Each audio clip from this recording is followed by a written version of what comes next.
welcome to Fast and Factual. I'm Utsaf Parekh and I'll take you through the top 50 stories of the day. Let's begin.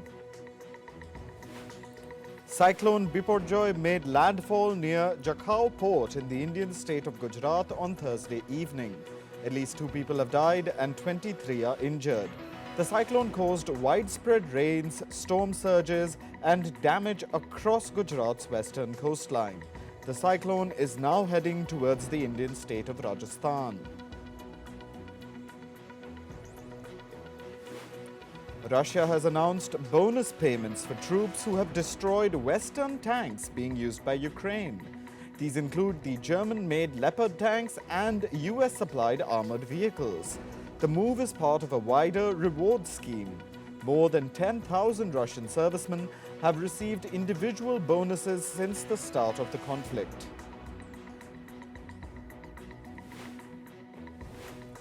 Russia has once again told the United Nations Security Council that it wants an international investigation into the explosions at the Nord Stream gas pipeline. The pipeline that was used to transport natural gas from Russia to Germany was rocked by explosions in September last year. Russia has repeatedly accused the West of masterminding the explosions. On the other hand, Western governments and Ukraine have denied any involvement. The head of the International Atomic Energy Agency has said that there is enough water available at Ukraine's Zaporizhzhia nuclear plant at the moment. The statement comes after last week's devastating breach in the Kakhovka Dam on the Dnipro River. The nuclear plant uses a cooling pond to keep its 6 reactors from potentially disastrously overheating.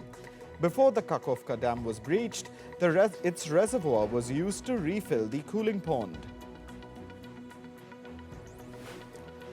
According to the CIA, several US federal government agencies have been hit in a global cyber attack by Russian hackers. The CIA has also said that several hundred other companies and organizations in the US could also be affected by the hacking spree. A sprawling hacking campaign reportedly began 2 weeks ago. It has also hit major US universities and state governments. The US state of Texas has signed into law a controversial bill banning transgender athletes from competing on some college sports teams. The Save Women's Sports Act requires athletes to play on the team that corresponds with their gender at birth.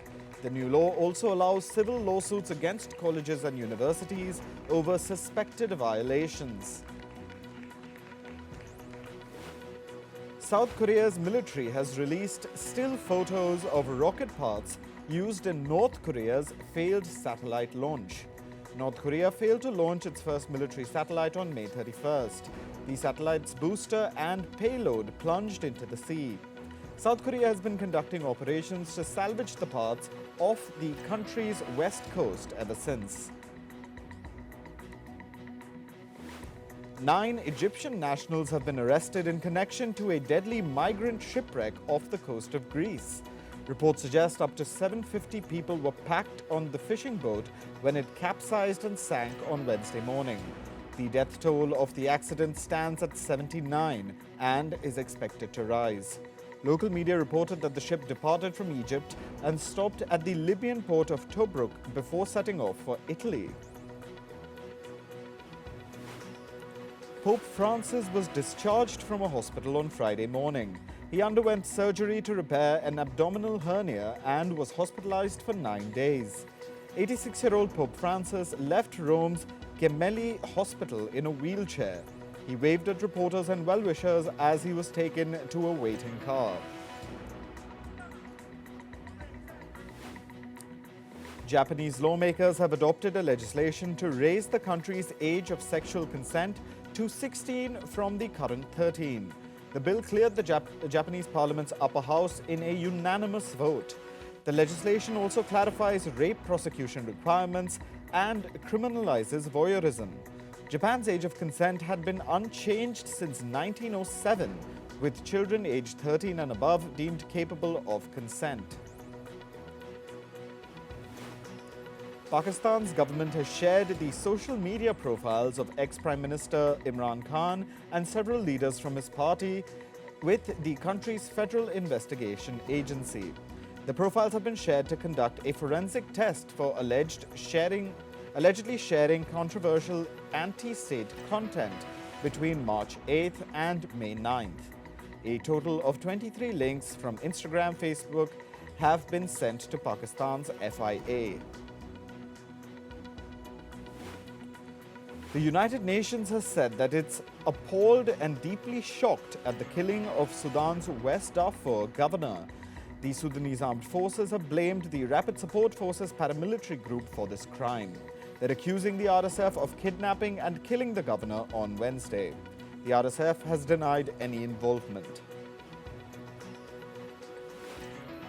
Dozens of Chinese migrants held a rally in Sydney to demand the Australian government fast-track their permanent residency status.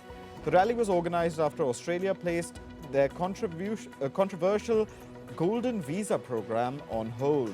Australia introduced the Business Innovation and Investment Program in 2012.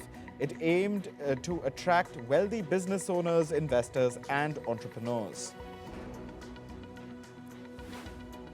Mexico is in the grips of a heat wave. This is the third heat wave of the year for the country. Temperatures in some northern regions of Mexico have peaked to over 45 degrees Celsius. This heat wave is expected to last for 15 days. Local authorities in Mexico say that the El Niño climate phenomenon could be the reason behind recent mass bird deaths. Around 300 wild birds were found dead along Mexico's Pacific coast. Bird flu was initially suspected as the cause. However, authorities later confirmed that the reason is likely the warmer ocean waters resulting from El Niño. Latin America has been experiencing extreme weather ranging from sweltering heat to freezing snow. While Mexico has been caught in a late spring heat wave, snow and ice damaged crops in Bolivia's largest agricultural region of Santa Cruz. Temperatures in Bolivia's Tarija region dropped below 0 degrees Celsius. United Nations Secretary General Antonio Guterres has called out fossil fuel companies for hindering climate progress. He said that the world must phase out fossil fuels in a just and equitable way. Guterres added that fossil fuel companies must cease and desist measures that aim to kneecap the UN's climate goals. Climate activists tried to deface one of legendary artist Claude Monet's paintings. This was at Sweden's Stockholm National Museum on Thursday. Climate activists of the Restore Wetlands movement put red handprints on a screen protecting Monet's painting.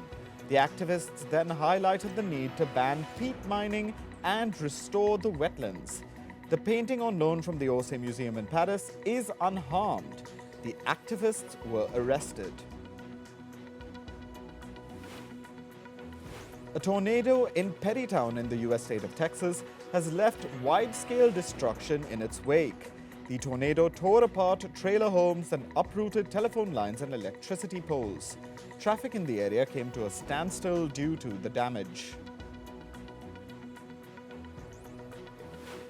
Canada's Prime Minister Justin Trudeau has warned of more frequent extreme weather in the country. Trudeau said they're going to focus on getting through this year's wildfire season. Canada is seeking to boost its readiness to tackle wildfires. The country is facing its most destructive start to the wildfire season ever. Over 48,000 square kilometers have already been destroyed in wildfires. In business, Germany's central bank expects the country's economy to shrink this year. The Bundesbank now sees the German economy contracting by 0.3%. This is a slight improvement from its earlier forecast of a 0.5% decline. Meanwhile, inflation in the region is expected to be around 6%. This is much higher than the ECB's 2% target. Telecom giant Vodafone says it has reached an agreement with unions in Italy. This is regarding 1,000 job cuts that it announced in March this year. Under the new deal, Vodafone seeks to contain the impact of the redundancies. Among other things, it'll offer career coaching services to employees interested in launching their own business. According to reports, American software firm Oracle has laid off hundreds of employees. It has also cancelled existing job offers and cut back open positions. These are within its health unit, Cerner. In December last year, Oracle acquired Cerner for nearly $29 billion. This was the technology company's biggest deal ever. The US unit of cryptocurrency exchange Binance has laid off some employees as well. Reports say around 50 people have been dismissed. Positions in the legal, compliance, and risk departments have been impacted due to the cuts. This comes shortly after the US sued Binance last week. The company has been charged for carrying out illegal business practices. The US Federal Reserve and its market regulator are investigating Goldman Sachs. This is regarding its role in two deals with Silicon Valley Bank. They are investigating Goldman for improper business processes related to the deals. This was before Silicon Valley Bank collapsed earlier this year. Mercedes has said that some of its US workers can now use ChatGPT in their cars. The automaker will begin testing the program from June 16th. Mercedes says integrating ChatGPT into its car's audio systems would make its answers sound more natural. Ride-hailing firm Uber has said that it will shut its food delivery business in Italy. The company will also cease its taxi operations in Israel. This is because the company has failed to sustainably grow in the regions. In Italy, Uber Eats falls behind market players like Deliveroo and Just Eat.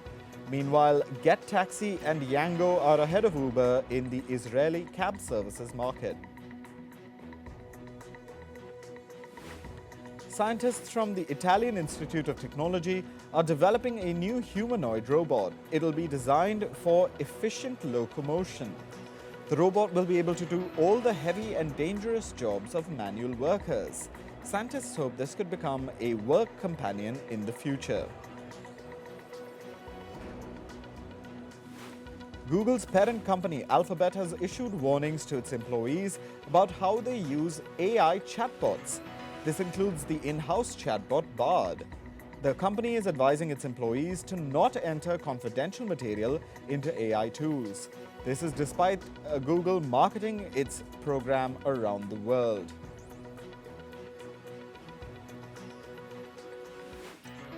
Audiences were amazed by an AI version of the celebrated Dutch artist Vincent van Gogh. Artificial intelligence allowed people to speak to the painter. This was during a tech show in Paris. The AI Van Gogh and robotic exoskeletons were some of the highlights of the tech show.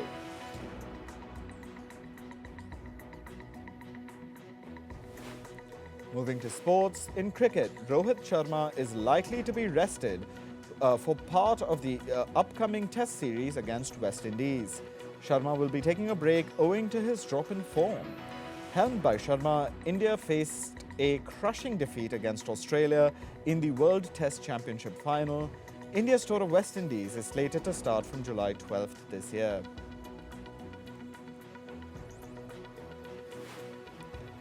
Former Indian batter Ambati Rayudu heads to the US to play the Major League Cricket tournament. Rayudu had announced his retirement from Indian cricket before the IPL 2023 final. He'll be representing the Texas Super Kings franchise in the inaugural edition of the Major League Cricket. The tournament will feature 6 teams and starts from July 14th. In football, Lionel Messi has scored the fastest goal of his international career against Australia in Beijing. In a friendly match, Messi recorded the goal in just 79 seconds. World champions Argentina beat Australia 2-0. Messi was the center of attraction at Beijing as fans rejoiced in the moment.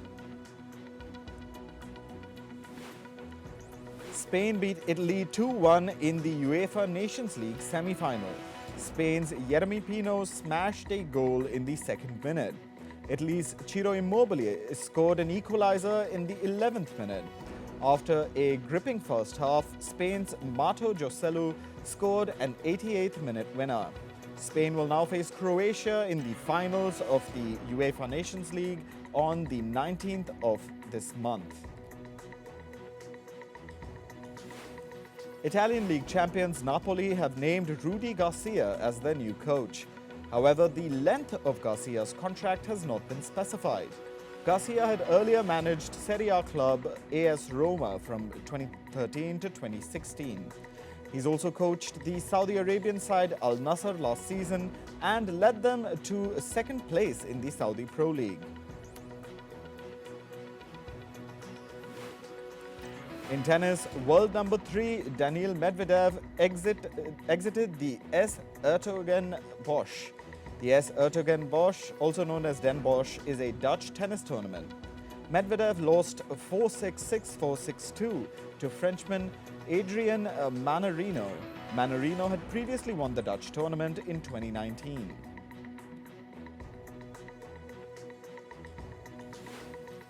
In squash, India's Joshna Chinnappa beat Japan's Satome Watanabe.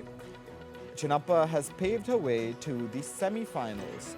India is hosting this year's Squash World Cup. India will be reaching the semi-finals of the tournament for the first time.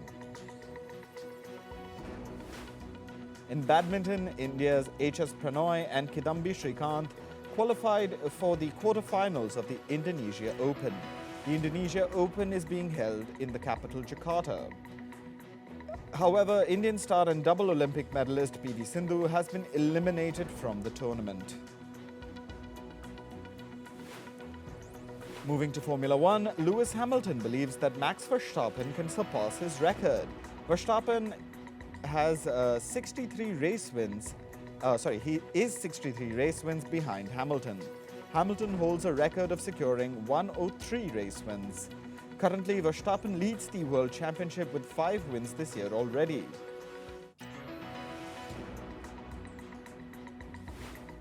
Ricky Fowler and Xander Schauffele shared the early lead after a historic opening day at the 123rd US Open. This is in golf. This is the first tournament after the shock merger of the PGA Tour and LIV Golf. Rory McIlroy, the face of the PGA Tour's war against LIV Golf, also performed well.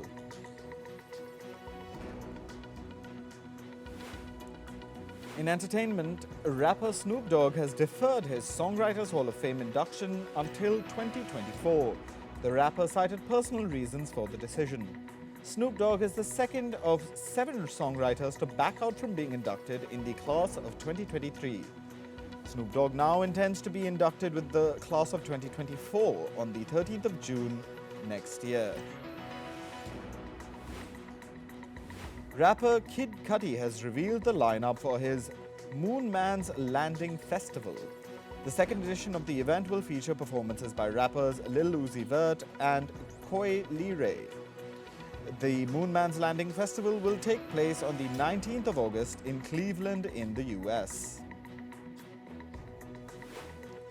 Singer Niall Horan's third studio album titled The Show has debuted at the #1 spot on Australian charts.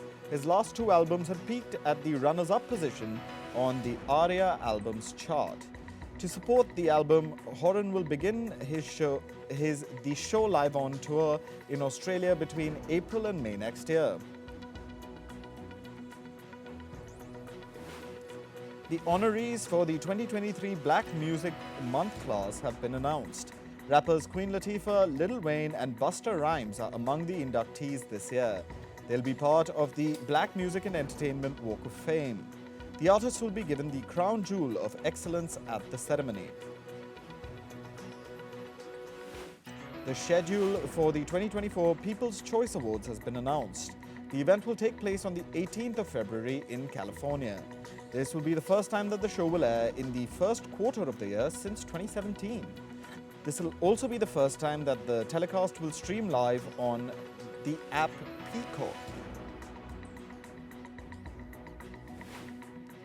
Actor Al Pacino has welcomed a baby boy with his girlfriend Noor Al-Falah. His son is named Roman Pacino. 83-year-old Al Pacino has become a father for the fourth time. He already has 3 children with former partners. Jennifer Lawrence has returned to acting with the comedy film called No Hard Feelings. Lawrence had taken a break from acting between 2019 and 2021. She then devoted her time to her son, who was born in 2022. No Hard Feelings will release on the 23rd of June. The animated superhero film Spider-Man Across the Spider-Verse has been banned in the UAE. This is due to the country's censorship regulations.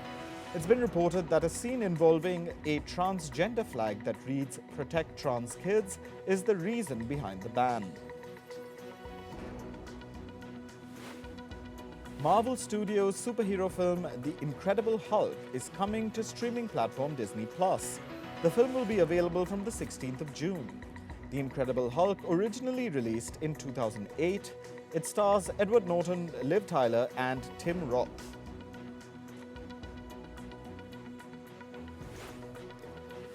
British royals Prince Harry and Meghan Markle have ended their contract with Spotify.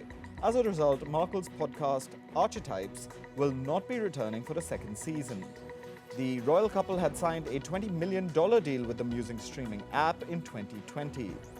The two are now looking for a new home and partnerships for their content.